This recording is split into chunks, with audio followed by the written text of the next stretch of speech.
l'émission Parole de femmes. Cette semaine, nous allons parler de la dépendance affective et nous allons voir si nous-mêmes nous le sommes et si oui, comment s'en sortir et aussi comment aider des personnes qui démontrent certains signes de dépendance affective, comment les aider aussi à s'en sortir. Ce sont des grandes questions, mais nous allons avoir des grandes réponses cette semaine sur ce plateau et nous avons un invité avec nous, le pasteur Omer Kabouya. Bonjour. Bonjour Annabelle, bonjour Aurélie, bonjour très chère Nadine. Bonjour, pasteur Omer. Alors, je te présente Nadine. Vous avez le même nom, Nadine Kabouya. C'est vrai que quand il était venu la dernière fois, ah non, c'était dans Bonjour chez vous, tu parlais de lui comme si vous étiez... quand j'animais. Ah, c'est pas mon cousin. Quand j'animais Bonjour chez vous, ouais. Ah ouais, parce que Nadine est très professionnelle. Il faut rester professionnel. Mais aujourd'hui, c'est ton mari, hein, Ouais, donc quand même, c'est bon. On est en mode chroniqueur. En mode chroniqueur. Wow. Tu vois, elle est professionnelle, Nadine. Elle n'est pas dépendante affective, en tout cas. Donc, pasteur Omer, on est très content de te recevoir sur le plateau de Parole de Femmes pour parler de la dépendance affective. Et peut-être que déjà, certains ou certaines se disent, c'est bizarre comme choix d'avoir un homme pour parler de la dépendance affective. Mais je pense que c'est aussi un sujet dont tu vas parler, que ça ne concerne pas juste les femmes. Et c'est pour ça, comme Nadine le disait avant de commencer l'émission, c'est très intéressant finalement que ce soit même un homme qui puisse partager sur ce sujet-là, parce que je pense que ça peut donner différentes perspectives et de nouveaux éclairages. Donc on est très contente, pasteur Omer, de te recevoir. Fais comme chez toi, mais n'oublie pas que tu es chez moi. Fais comme chez toi. Donc, on va voir aujourd'hui, suis-je dépendante affective ou suis-je dépendant affectif? C'est une question qu'on peut se poser. Et d'ailleurs, on se disait avec Aurélie avant, en préparant l'émission, on a fait les tests, on est allé voir sur Internet, il y a des tests et c'est vrai que c'était intéressant. Et peut-être que quelquefois, dans le milieu chrétien, on n'en parle pas, ou en tout cas, on n'utilise pas ce mot-là. Et ça fait un petit peu peur, etc. Nous sommes dépendants de Dieu. Et on peut le dire, mais si dans la vie, on souffre vraiment de l'âme et qu'on a cette souffrance qui nous amène dans une dépendance affective, aujourd'hui, je crois que c'est important de mettre des vrais mots et de ne pas avoir peur, en fait, parce que c'est la vérité qui nous a franchis. Et c'est une semaine de libération pour vous. Amen. Amen, amen. En fait, justement, c'est un sujet très intéressant. J'aimerais rebondir sur ce que Annabelle a dit au départ. Le diable est malin. Ce que le diable a fait dans le milieu chrétien et dans le monde en général, c'est qu'on a féminisé les émotions. Les émotions, c'est pour les femmes, c'est pas pour les hommes. Or, les émotions, c'est pour tous les êtres humains, parce que nous avons été créés avec ces émotions. Et lorsqu'on parle de la dépendance affective, ça fait partie en fait des maladies de l'âme. Souvent on voit des démons là où il n'y a pas de démons. L'âme est malade et il faut traiter avec l'âme. Quand Jésus est venu dans Luc chapitre 4, et quand il dit « L'Esprit du Seigneur, l'Éternel est sur moi », quand Jésus s'introduit, il part en fait des problèmes de l'esprit, les problèmes de l'âme et les problèmes du corps. Quand Jésus annonce sa venue, annonce la venue du royaume de Dieu, il distingue les trois. Il est important aussi dans la vie chrétienne et dans la thérapie pastorale de savoir distinguer le problème de l'esprit, le problème de l'âme et les problèmes du corps. Et de la même façon que nous croyons dans la guérison physique, nous devons croire aussi dans la guérison de l'âme. Et le psalmiste passe énormément de temps. Et c'est drôle parce que les psaumes sont écrits par des hommes qui expriment leurs émotions. Moi, j'ai dit, David, s'il était aujourd'hui, on dirait qu'il est trop proche de ses émotions. Parce que David parle de tous les états de l'âme. Bon, allez, les exprime, je peux me confesser. Je vais me confesser. Moi, pendant un moment, quand je lisais les psaumes, je me disais, mais franchement, David, ressaisis-toi. Il pleure. Je me dis, mais c'est pas possible. Et en fait, vraiment, j'ai appris à travers les psaumes, et on n'en a pas parlé lors de la dernière émission, justement, la liberté dans les émotions, apprendre à exprimer ses émotions. J'ai voulu le dire, mais j'ai pas eu le temps de le dire. Mais je trouve que David est un excellent modèle de quelqu'un qui a su exprimer ses émotions, mais qui a su aussi se tourner vers Dieu, et qui, en fait, ça lui a fait du bien d'exprimer ses émotions, mais il a compris aussi qu'il ne pouvait pas juste vivre sur ces émotions-là, qu'il fallait une intervention divine. Et Oui. en fait, c'est très sain, c'est très équilibré la manière dont David l'a fait. Donc, je me confesse, mais à la fois, je dis, j'ai grandi et j'accepte que David ait des émotions.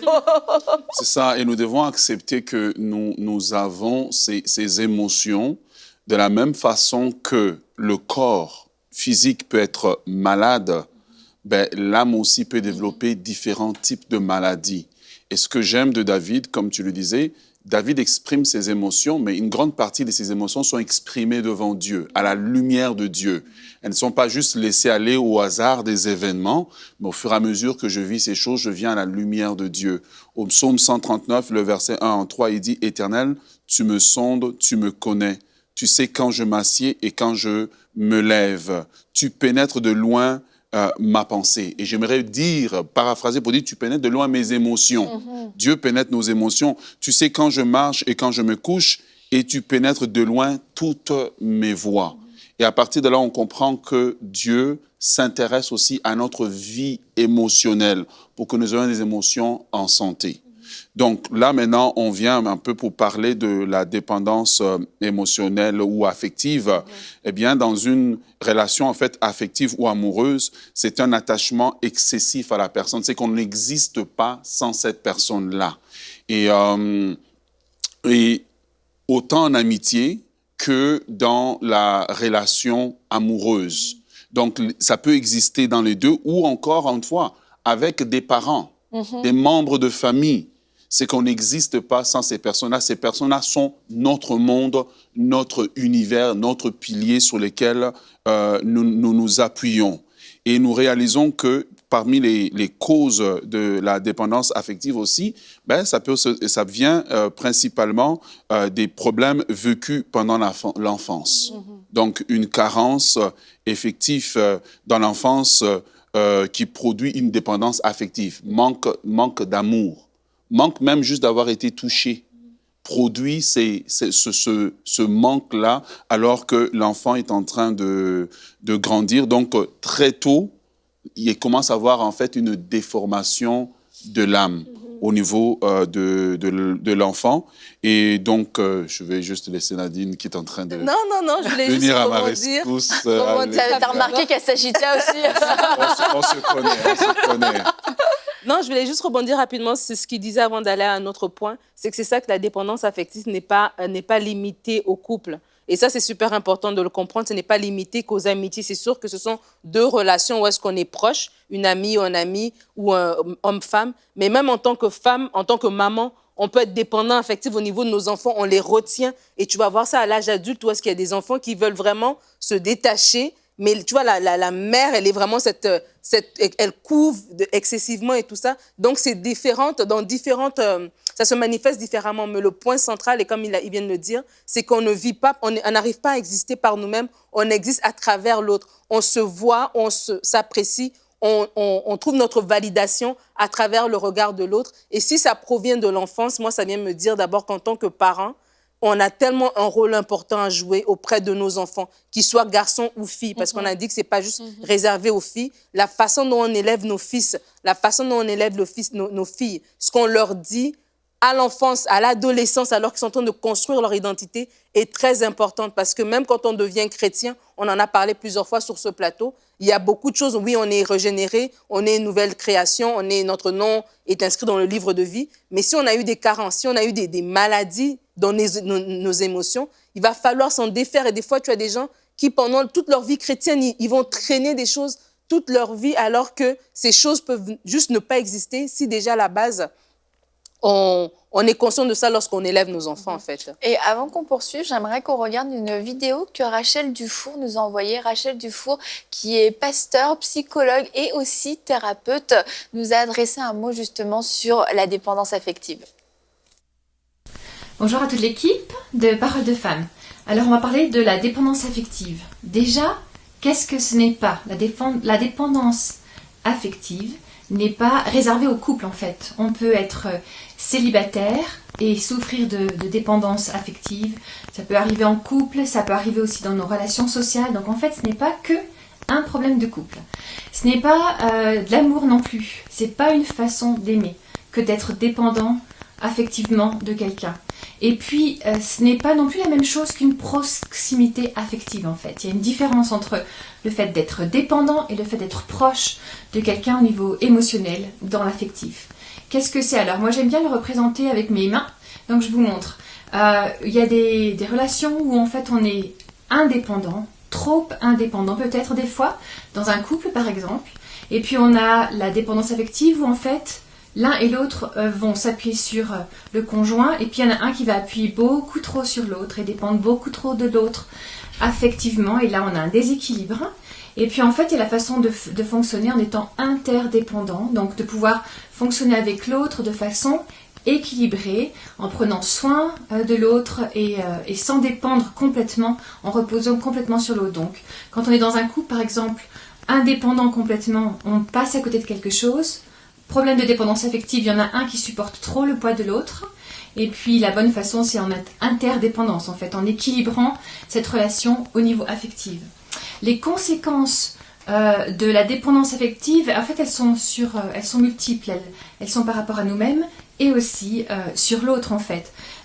C'est un cercle qui est vicieux et qui affecte notre estime de soi. L'estime de soi va être parfois une cause de cette dépendance affective, mais devient aussi une conséquence. Donc en fait, on tourne vers le bas avec cette dépendance beaucoup trop forte au niveau affectif.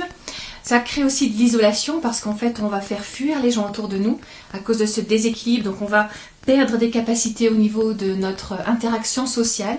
C'est pour ça que ça n'affecte pas que les gens en couple aussi, ça a vraiment des conséquences sur notre comportement avec d'autres en société. Et puis ça engendre aussi parfois des abus physiques, psychiques, émotionnels, spirituels, etc. Donc c'est un cercle vicieux qui est destructeur, autodestructeur, destructeur pour l'extérieur aussi. Donc la dépendance au niveau affectif, elle n'est pas seulement destructrice pour moi, mais aussi pour les autres et ma façon avec laquelle j'interagis avec le monde autour de moi. Donc ça vaut le coup de se poser, de faire le point, de voir si on se retrouve dans cette situation-là, s'il y a un déséquilibre, si je pèse trop sur l'autre, et si j'en attends trop de l'autre. La première chose pour pouvoir s'en sortir, c'est de faire le point et de mettre des mots dessus. Merci beaucoup Rachel et merci de nous aider à mettre des mots, c'est vrai, sur beaucoup de situations et l'illustration avec les mains, le fait de trop peser sur l'autre, je pense que ça peut parler finalement à beaucoup de gens et se dire c'est vrai que ça ressemble à beaucoup de mes relations et comme elle l'a dit et comme tu l'as dit aussi, c'est pas que dans le cadre du couple en fait qu'on peut avoir ce déséquilibre et je trouve ça vraiment intéressant. On l'a dit en début d'émission, c'est important de poser des mots et de se remettre en question et de laisser le Saint-Esprit finalement nous parler. Et Pasteur Omer, il y a plusieurs signes aussi et qui peuvent nous donner des signaux d'alerte pour nous dire peut-être je suis dans cette situation ou la personne qui est avec moi, qui marche à mes côtés, peut être dans cette situation aussi.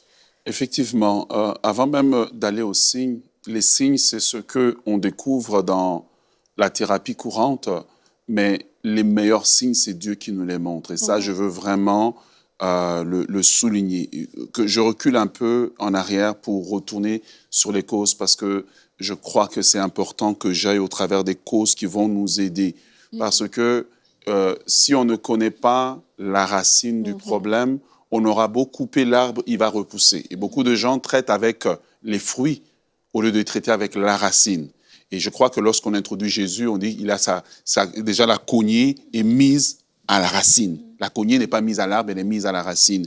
Donc parmi les causes, je disais qu'il y a une carence affective pendant l'enfance. On a reçu peu d'attention, d'affection, de soutien et de compréhension, de conseils de la part des parents.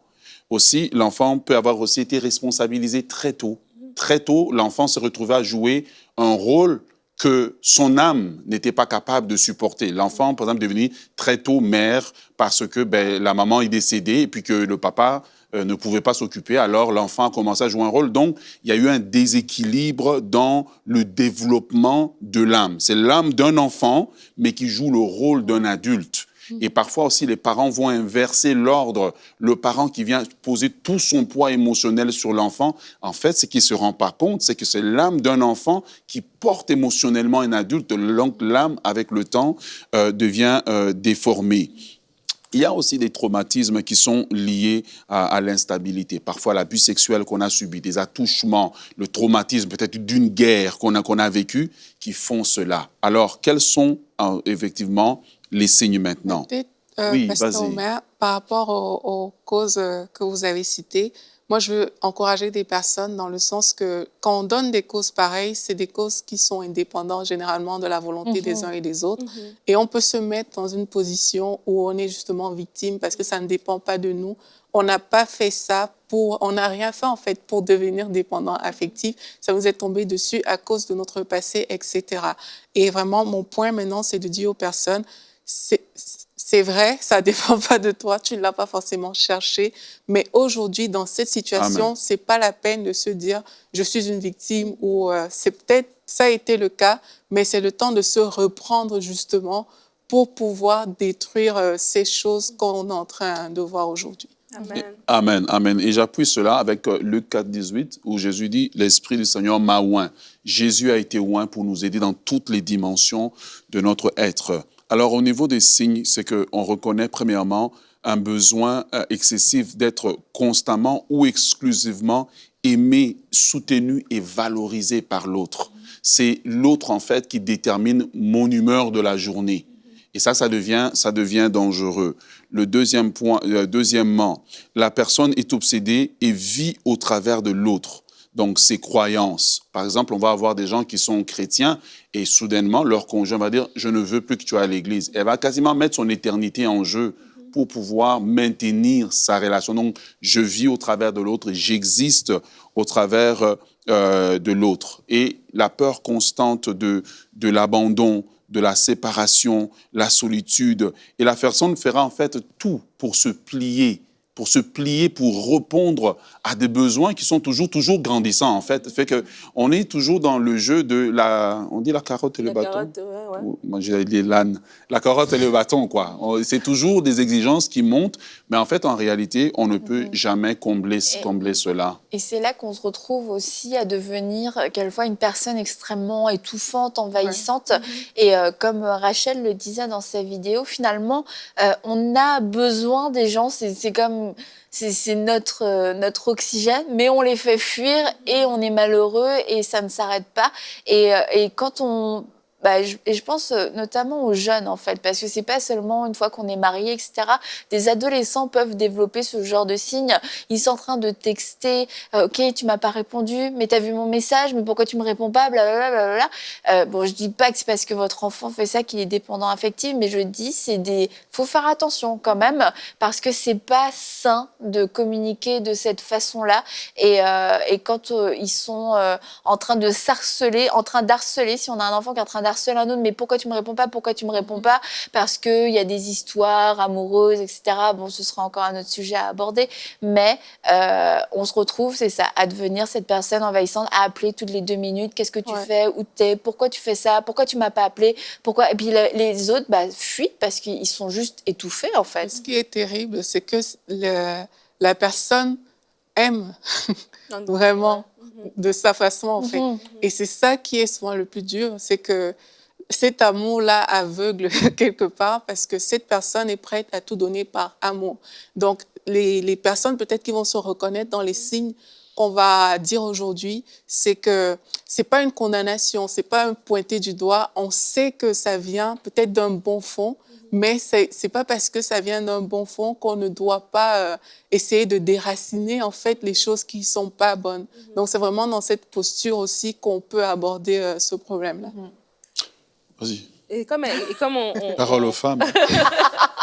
Non, mais je vais juste dire que, un peu pour rejoindre ce que vous êtes en train de dire, c'est que quand une personne qui est dépendante affective est en couple ou en amitié avec une personne qui est saine, c'est là, en fait, qu'il y a c'est là que le problème va se faire voir. Parce que si tu étais en amitié ou en amour avec une autre personne qui, elle aussi, elle est malade, entre guillemets, ben vous êtes codépendants. Mais lorsque tu es avec une personne qui est saine, c'est là que l'autre personne va se dire à un moment donné, non, en fait, ce que tu me donnes, c'est pas de l'amour. Tu es en train de m'étouffer. Et c'est là que l'autre, et c'est là qui est triste en fait, et ça je disais avant l'émission, c'est que vraiment cette série est une série de libération pour plusieurs personnes qui se disent, ben, je l'aime de la meilleure manière que je sais faire, je fais tout pour la personne. Mais en fait, elle n'a pas besoin que tu fasses tout, parce que toi, tu fais tout en te disant, en faisant tout, il va m'aimer davantage. Mais c'est pas ça que la personne te demande. Et là, tu vois que la personne est en train de te fuir, entre guillemets, de te fuir, et tu sais pas comment la retenir. Mais en fait, le problème n'est pas chez elle, le problème est chez toi. Et vraiment qu'au travers de ces émissions, que comme il a dit, c'est le Saint-Esprit. Au-delà de tout ce qu'on peut en train de dire, c'est des choses qui ont été peut-être relevées dans des conseils, des entrevues avec des gens et tout ça. Mais au-delà de ça, le Saint-Esprit connaît chaque personne, chacun d'entre nous, et vraiment qui viennent éveiller quelque chose en toi. Tu dis, attends, peut-être que tout ce qu'il me disait depuis tout ce temps-là, en fait, c'est ça en fait que je suis en train de vivre. Et vraiment, il y a une solution. Et le cercle vicieux est que au départ, lorsque on est avec une personne dépendante affective, que la personne nous idéalise, c'est beau au départ. Parce que c'est comme on a quelqu'un, permettez-moi le terme, qui nous adore, c'est beau au départ. Mais au fur et à mesure que le temps avance, on se dit, attends un peu là, ça ne marche pas. Si on est sain, encore une fois, si on est bien équilibré, on va se rendre compte, écoute, pour la moindre de choses que je vais lui dire non, tout son monde s'écroule. Là, je vais rentrer en retard une demi-heure parce qu'il y a eu du trafic et tout. Tout son monde s'écroule. Là, écoute, elle se sent en danger. Elle doit vérifier 15 fois mon cellulaire, vérifier mes emails, vérifier ceci, vérifier mes amitiés, vérifier tout. Et finalement, on commence à se sentir dans une espèce de cage. C'est pas que je dis c'est dangereux parce que au départ, c'est beau. Parce que nous, tous, en tant qu'êtres humains, on veut être idéalisés, on veut être aimés, on veut être admirés. Mais à un moment donné, quand on va à la plage, ben, trop de soleil sur la peau, un peu de soleil, c'est bien parce que la peau, elle prend la belle couleur. Mais trop de soleil, ça produit le cancer. On dit comme ça, ça calme tous mes plans. Là. Et donc, les autres... Et donc, en fait, ce qui se passe en même temps, c'est qu'au fur et à mesure qu'au départ, on est admiré, mais au fur et à mesure que la relation avec la personne continue, c'est qu'on va voir des personnes qui vont abandonner leurs rêves, abandonner leurs ambitions, ils vont même abandonner leurs croyances. Pourquoi? Pour vivre pour l'autre, et leur estime de soi en même temps commence à s'écroule en fait au fur et à mesure. Elles vont vouloir même perdre leurs bons amis qu'ils ont eus depuis longtemps. Et pourtant, Dieu nous a donné des amis pour sonner les bonnes sonnettes d'alarme dans notre vie, pour qu'on soit équilibré. Et on va abandonner nos amis. Pourquoi? Parce qu'on a trouvé l'être idéal. Mais cet être idéal, en fait, elle n'est pas idéale. C'est juste notre vision qui est d'une âme qui est malade, qui va regarder. C'est comme quand on regarde un verre, on dit le verre, il est à moitié plein ou à moitié vide. Tout dépend de comment je regarde la chose. Et cette personne qu'on idéalise n'est juste qu'un être humain comme nous. Et c'est pour cela que le psalmiste priait en disant « Éternel, tu me sondes et tu me connais ». La personne qui nous connaît réellement, c'est Dieu. Et il faut toujours se tourner vers lui. Et je voudrais inviter quelqu'un, aujourd'hui, alors que nous faisons ces émissions, à penser à se tourner vers Dieu. C'est pas normal que vous êtes dans une relation qui est toujours chaotique. Aujourd'hui, ça va bien. Demain, ça va mal. Aujourd'hui, il te quitte pour Amélie. Excusez.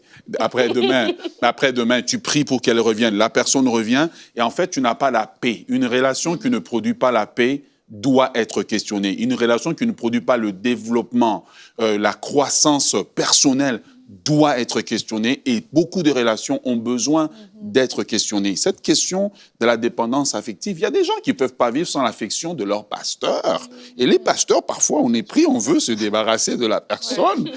La personne appelle le matin, le midi, le soir, a besoin de votre approbation pour tous les domaines de leur vie. Et là, encore une fois, on retrouve des gens que, oui, on est dans le domaine spirituel, mais ça démontre, en fait, qu'il y a des maladies de l'âme qui ont besoin d'être éclairées par le Saint-Esprit. Moi, je pensais en fait à la question du pastorat, mais je n'ai pas osé le dire parce que je ne savais pas si c'était la dépendance affective ou pas. Mais c'est important de toucher des points pareils parce que si quelqu'un, justement, se sent dépendant affectif par rapport à son pasteur, la personne, comme Pasteur Omar a dit, va vouloir que toute sa vie soit régie par le pasteur, etc. Mais une fois de plus, c'est parce que on n'a pas été créé, en fait, pour ça. Et ça, c'est peut-être quelque chose que je veux dire, c'est que là, on a vu le psaume 139. L'âme, c'est vraiment Dieu qui sait la sonder. Amen. C'est Dieu qui sait aller chercher au-dedans des choses que nous, on n'a pas idée et qu'on ne s'imagine même pas. Et quand quelqu'un est dépendant, même si c'est d'un homme de Dieu, vraiment, il y a quelque chose qui cloche et la personne doit comme se ressaisir pour dire, je ne laisserai pas ma vie entre les mains d'un homme, mais je veux la laisser entre les mains de Dieu. Et ça, c'est ultra important. Et pour finir, Pasteur Omer, est-ce que tu peux juste repasser sur les signes? Tu en avais 8, je pense. Est-ce que tu Oui. peux juste repasser sur les 8 signes? Et puis, chez vous, je vous encourage à laisser le Saint-Esprit vous parler. Le titre de cette émission aujourd'hui, c'est « Suis-je dépendant affectif ?» Et laissez le Saint-Esprit répondre. Et vous n'avez pas besoin d'aller faire un test, mais laissez le Saint-Esprit vous répondre. Donc, je te laisse... Parfait. Donc, on parle donc d'un besoin excessif d'être constamment ou exclusivement aimé, soutenu et valorisé par l'autre. Et encore une fois, je souligne, ce n'est pas par plusieurs personnes, c'est par une personne en particulier qui a été mise sur un piédestal. Donc, la personne est obsédée et vit au travers de l'autre, croyant qu'elle n'est rien sans lui. Troisièmement, ayant peur de l'abandon, de la séparation et de la solitude, la personne fera tout pour plaire et agir en fonction de l'autre. Quatrièmement, sa confiance et son estime de soi étant faibles, elle ira jusqu'à se sacrifier et s'assujettir à l'autre. Cinquième, elle renie à son identité, ce qui l'emmène à se sentir vide intérieurement, souvent triste et insatisfaite. 6. Ses attentes envers l'autre sont irréalistes et donc souvent frustrées. 7. Ses comportements créent un stress important dans la relation. Et 8.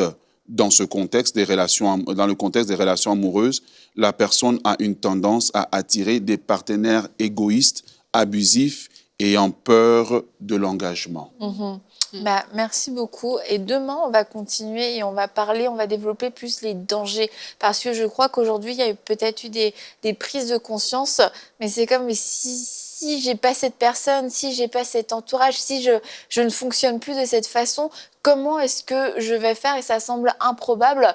Et on a toute la semaine ensemble. Et je crois que demain, le fait de pouvoir parler des dangers, ça va aussi vous permettre d'ouvrir vos yeux sur la direction que prend votre vie à cause de cette maladie de l'âme. Et c'est une semaine de guérison. C'est Amen. une semaine où le Saint-Esprit veut vous libérer et veut vous-même... Il va vous parler, il y a des choses que vous-même, vous n'aimez pas dans votre vie. Vous vous sentez victime constamment de vos émotions. Et vraiment, je veux vous dire, le Saint-Esprit va vous libérer cette semaine. Donc, soyez au rendez-vous demain et nous continuerons sur notre sujet avec le pasteur Omer Kabouya. À demain dans Parole de Femme.